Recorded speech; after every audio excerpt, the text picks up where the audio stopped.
তাদের জায়গার সংকট, তারাও কিন্তু এই ট্রিক্সটা কাজে লাগাইতে পারেন। আসসালামু আলাইকুম গাইস, এত জায়গা থাকতেই আমি আইলের মধ্যে কেন রসুন লাগাইতেছি সেই সব বিস্তারিত থাকছে আজকের ভিডিওতে। চ্যানেলে নতুন হয়ে থাকলে অবশ্যই চ্যানেলটিকে সাবস্ক্রাইব করে পাশেই থাকুন। আর আজকের ভিডিও খুবই ইন্টারেস্টিং।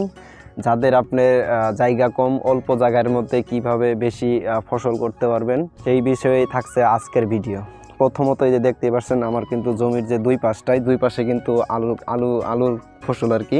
এই যে দেখতে আছেন মানে আলু লাগাইছি, দুই পাশে কিন্তু আলুর জমি। তো মাঝখানে যেহেতু আইল আছে, এই আইলটা তেমন আমাদের প্রয়োজন নাই, কারণ যেহেতু আলুর ড্রেনটা অনেক ওষার, সেটার ভিতর দিয়ে আমাদের মানে হাঁটা চলা যায়।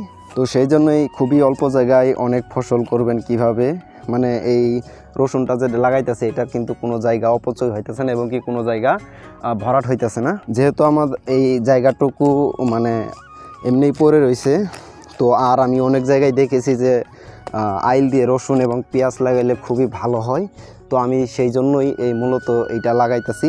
আর পাশাপাশি আপনারাও লাগাইতে পারবেন, যাদের জায়গার সংকট তারাও কিন্তু এই ট্রিক্সটা কাজে লাগাইতে পারেন। আমি কিন্তু আইলটা একটু মোটামুটি করে তৈরি করে নিতেছি, যেহেতু শক্ত মাটি, আইলে তো চাষ করা হয় না, সেই জন্য আসলে পাশুন দিয়ে আমি আইলটা কেটে নিচ্ছি। রসুনগুলো আইলের মধ্যে কেমন হবে সেটা অবশ্যই আপনারা কমেন্টস করে বলবেন। আর আইলের মধ্যে রসুনটা কেমন হয় তা দেখার জন্য অবশ্যই চ্যানেলটিকে সাবস্ক্রাইব করে পাশে থাকবেন।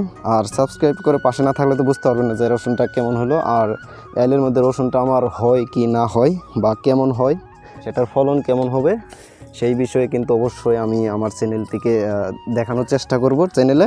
তো যাই হোক, দেখতে পাচ্ছেন দুই পাশে কিন্তু প্রচুর জায়গা আছে, জায়গা থাকতেও আইলের মধ্যে লাগাইতেছি, কারণ অনেক সময় অনেক ভিডিওতে দেখা যায় যে অনেকেই বলতেছে যে আইলের মধ্যে রসুন লাগে খুবই ভালো ফসল ফলানো সম্ভব। বিশেষ করে রসুন, পেঁয়াজ এই ধরনের কিছু ফসল আছে, এগুলো আইলের মধ্যে নাকি অনেক ভালো হয়। আসলে সেই জন্যই কিন্তু আসলে মূলত আজকের ভিডিওটা সাজানো। আর রসুনগুলা কেমন হবে সেই বিষয়েও কিন্তু আমি ভিডিও দেব, অথবা রসুনগুলাই আইলের মধ্যে হয় কি নাই হয় সেটাও আমি কিন্তু জানাবো। সেটা জানতে চাইলে অবশ্যই চ্যানেলটিকে সাবস্ক্রাইব করে রাখতে পারেন। দেখতে দেখতে কিন্তু আমি অনেকগুলো রসুন কিন্তু এখানে লাগিয়ে ফেললাম। যাই হোক, আপনারা আইল যদি এইভাবে শক্ত মাটি থাকে তখন আপনারা এই পাশুন দিয়ে আইলটা মানে কেটে নরম করে নিতে পারেন। নরম করার পরে আপনারা রসুন লাগাইবেন, তাহলে মানে ফলনটা ভালো হইবে। আর যদি মাটি শক্ত থাকে তাহলে কিন্তু রসুনটা বড় হতে পারবে না। রসুন বা পেঁয়াজ যেটাই লাগান, মাটি যত নরম থাকবে, আলগা থাকবে, তত মানে সেটা বড় হইবে এবং কি ফলনে বাড়বে। তো যাই হোক, সেই ভিত্তিতেই কিন্তু আমি কিন্তু রসুনগুলা লাগাচ্ছি। আর আজকের ভিডিও এই পর্যন্তই। পরবর্তী নতুন নতুন ভিডিও পেতে চ্যানেলটিকে সাবস্ক্রাইব করে পাশেই থাকুন। ধন্যবাদ।